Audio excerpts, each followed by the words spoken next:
जय श्री हरि दोस्तों।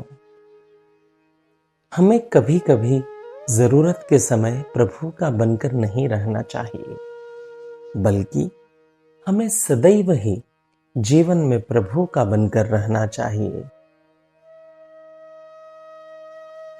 किसी भी जीव का अन्य किसी भी जीव के साथ जन्म जन्मांतर का संबंध नहीं होता, चाहे वह पत्नी पुत्र ही क्यों न हो। केवल एक प्रभु के साथ ही सभी जीवों का जन्म जन्मांतर का संबंध होता है। जीवन के केंद्र में सदैव प्रभु को रखना चाहिए, तभी भक्ति अखंड रूप से चलती रहेगी। प्रभु की भक्ति करने वाले को अगर जीवन में कुछ भी चिंता करनी पड़ती है तो यह प्रभु के प्रति उसके अविश्वास को दर्शाता है। अगर हम जीवन में प्रभु का चिंतन करते हैं तो हमारा सब कुछ प्रभु चलाते हैं। प्रभु ने श्रीमद् भगवद गीता जी में कहा है कि तुम मेरा चिंतन करो और तुम्हारी चिंता मैं करूंगा। अगर पति के होते हुए पत्नी दूसरे से मांगती है तो यह पति का अपमान होता है। वैसे ही प्रभु के होते हुए अगर हम किसी संसारी से कामना रखते हैं तो इससे प्रभु का अनादर होता है। प्रभु भी अपने भक्त के बिना एक क्षण के लिए भी नहीं रह सकते। प्रभु की क्षमता और प्रभु की करुणा का जीवन में सदैव विश्वास रखना चाहिए और चिंता नहीं करनी चाहिए। हमें जीवन में प्रभु का चिंतन करना चाहिए, क्योंकि प्रभु के होते हुए अपनी चिंता करने वाला भक्त प्रभु पर अविश्वास करता है। अगर अखंड रूप से निश्चिंत होकर कोई भक्त प्रभु की भक्ति करता है और हृदय में भाव जागृत करता है कि मैं केवल प्रभु का हूं और केवल प्रभु ही मेरे हैं, तो एक न एक दिन उस भाव को साकार करने के लिए प्रभु उसके समक्ष प्रकट हो जाएंगे। यही भक्ति का चरम फल है।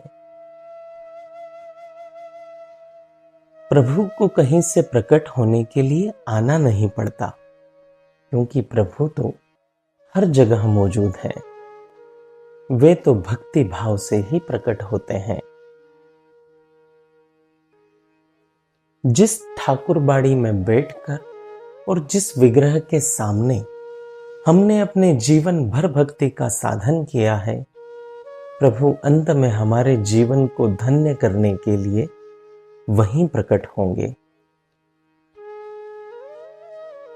प्रभु सर्वव्यापक है, इसलिए भक्ति के कारण प्रभु के जिस विग्रह की हम भक्ति करते हैं, उसी श्री विग्रह से प्रकट होकर प्रभु उस भक्त के अनुकूल रूप में उसे दर्शन देते हैं और अपना अनुभव उस भक्त को कराते हैं। प्रभु दुष्टों के विनाश के लिए नहीं, अपितु भक्ति का रस अपने भक्तों को प्रदान करने के लिए आते हैं। प्रभु अवतार का यही मुख्य हेतु संतों ने माना है। प्रभु सर्वदा हमारे पास ही होते हैं। भक्ति से प्रभु का सदैव अनुभव किया जा सकता है।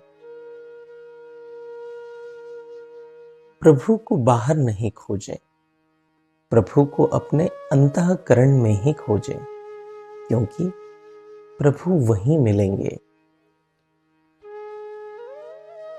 हम जिस श्री विग्रह की पूजा करते हैं, प्रभु उसी रूप में हमें दर्शन देते हैं। भक्ति शास्त्र प्रभु को जीवन में प्रकट करने की प्रयोगशाला है। भक्ति करने वाले को जीवन में प्रभु की अनुभूति और प्रभु का साक्षात्कार प्राप्त किए बिना नहीं रहना चाहिए। भूत, भविष्य और वर्तमान में केवल एक ही सत्य था, है और रहेगा, और वो प्रभु है। भक्ति को सभी ऋषियों, संतों और आचार्यों ने श्रेष्ठतम और सर्वोपरि स्थान दिया है। अगर आप नित्य अपने मोबाइल पर भक्ति संबंधित विचारों को पढ़ना चाहते हैं तो स्क्रीन पर दिखाए जा रहे नंबर पर श्री हरि लिखकर हमें व्हाट्सएप कर दीजिए। जय श्री हरि।